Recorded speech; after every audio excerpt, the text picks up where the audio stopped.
নিশ্চয়ই এমন একটি কল্পকাহিনী বানাচ্ছি যেখানে এক ব্যক্তি গভীর বনে গিয়ে অনেক ধরনের প্রাণীর সম্মুখীন হন। গল্পটি এই রকম। গভীর বনের অভিযান।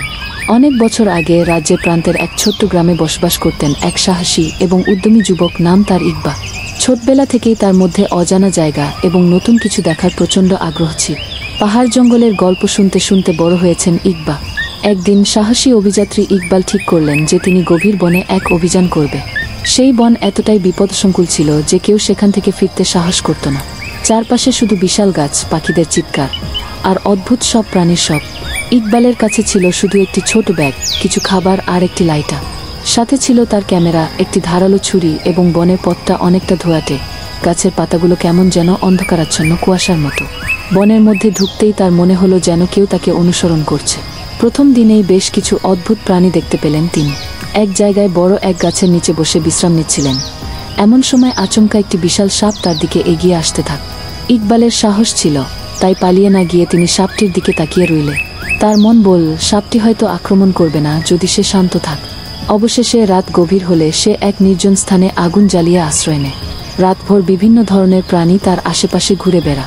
ইকবালের মনে পড়ে যায় বন জঙ্গলের সেই সব মুহূর্ত, তার বেঁচে থাকার তীব্র ইচ্ছা এবং প্রকৃতির প্রতি তার অসীম ভালোবাসা। সারা রাত কাটিয়ে দ্বিতীয় দিন সকালে ইকবাল আবার চলা শুরু করলে। দিনের আলোতে গাছের পাতায় পাতায় সূর্যের আলো মাখা, পাখিরা গাইছে মধুর গান। ইকবালের হাতে একটা ছোট্ট ক্যামেরা, যাতে তিনি সব মুহূর্তগুলো ধারণ করে রাখতে পারে। প্রথমেই তার দেখা হলো কয়েকটা বানরের সাথে। একটি ছোট জলাশয়ের কাছে কয়েকটি বানর খেলা করছে। এক জায়গায় গিয়ে ইকবাল বিশ্রাম নিচ্ছিলেন। এমন সময় কিছু বানর তার চারপাশে ঘুরতে লাগল।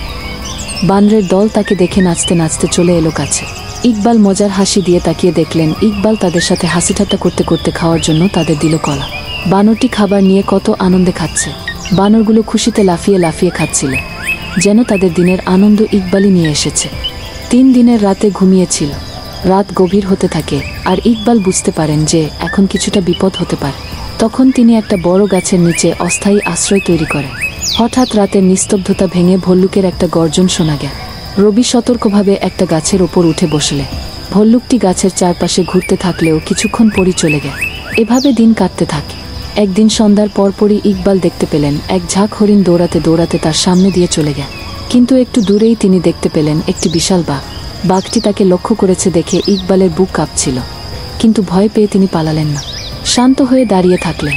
কিছুক্ষণ পর বাঘটি তাকে কিছু না করেই চলে গেল, হয়তো বুঝেছিল সে বিপদের কারণ নয়। যখন বনের এক গভীর স্থানে পৌঁছালেন, দেখতে পেলেন এক বিশাল পাহাড়ের পাশে কিছু প্রাণী জড়ো হয়ে আছে। তাদের মধ্যে ছিল গন্ডার, বাঘ আর কিছু হরিণ। ইকবাল লুকিয়ে সব কিছু দেখছিলেন। হঠাৎ একটা বিশাল সাপ তার পেছন থেকে হামলা করতে ইকবাল তৎক্ষণাৎ লাফিয়ে সামনে এসে একটা গাছের আড়ালে লুকিয়ে পড়লে। তবে সেই বিশাল সাপের দৃষ্টি ইকবালকে ছাড়ল না। ইকবাল প্রাণপণে দৌড়াতে লাগলেন, কিন্তু এত বড় সাপ তার থেকে দ্রুত গতিতে চলছে। ইকবাল বুঝলেন যে তিনি কোনোভাবে এই সাপকে ধোঁকা দিতে হবে। তাই তিনি তাড়াতাড়ি তার ব্যাগ থেকে কিছু খাবার ফেলে দিয়ে দৌড়াতে লাগলে। সাপটি খাবারে কিছুক্ষণ মনোযোগ দিল, আর সেই ফাঁকে ইকবাল আবার দৌড়াতে শুরু করলে। দীর্ঘ দৌড়ানোর পর তিনি একটি বিশাল গুহার কাছে পৌঁছালেন। সেখানে ঢুকে দেখলেন গুহার মধ্যে বিশাল এক বন্য ভাল্লুক দাঁড়িয়ে আছে। ভাল্লুকটি ইকবালকে দেখে গর্জন করতে করতে তার দিকে এগিয়ে এলো। তখন ইকবাল ঝট তার ব্যাগ থেকে লাইটার বের করে আগুন জ্বালিয়ে ফেললে। ভাল্লুকটি আগুন দেখে কিছুটা ভয় পেয়ে পিছু হটে গেল। এভাবে ইকবাল তার সাহস আর বুদ্ধি দিয়ে একের পর এক প্রাণীর সম্মুখীন হয়ে টিকে থাকতে লাগলে। 3 দিন পর বনের শেষ সীমায় এসে পৌঁছান ইকবাল। বহু কষ্টে ইকবাল যখন বনের শেষ প্রান্তে পৌঁছালেন, তখন তার শরীরে নানান আঁচড় কাপড় ছিঁড়ে গেছে, কিন্তু তিনি নিরাপদে বেঁচে ফিরতে পেরেছেন।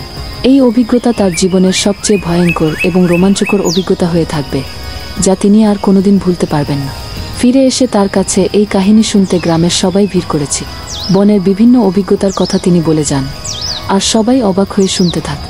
বনের প্রাণী, তাদের আচরণ এবং প্রকৃতির রহস্য নিয়ে এত কিছু জানার পর তার মধ্যে একটা পরিবর্তন আসে। তিনি বুঝতে পারেন প্রকৃতি এবং প্রাণীদের সাথেই জীবনের গভীর মধুরতা লুকিয়ে আছে। এভাবে ইকবালের গল্প এক প্রকার শিক্ষামূলক হয়ে ওঠে। তার এই অভিযানের মাধ্যমে গ্রামের নতুন প্রজন্মের ছেলেমেয়েরা বনের প্রতি আকর্ষণ অনুভব করতে শুরু করল এবং প্রকৃতি রক্ষার প্রয়োজনীয়তা বুঝ। এই গল্পটি একটি বনের মধ্যে এক অভিযাত্রীর কাহিনী। এই ধরনের গল্পে অনেক মজাদার হয়।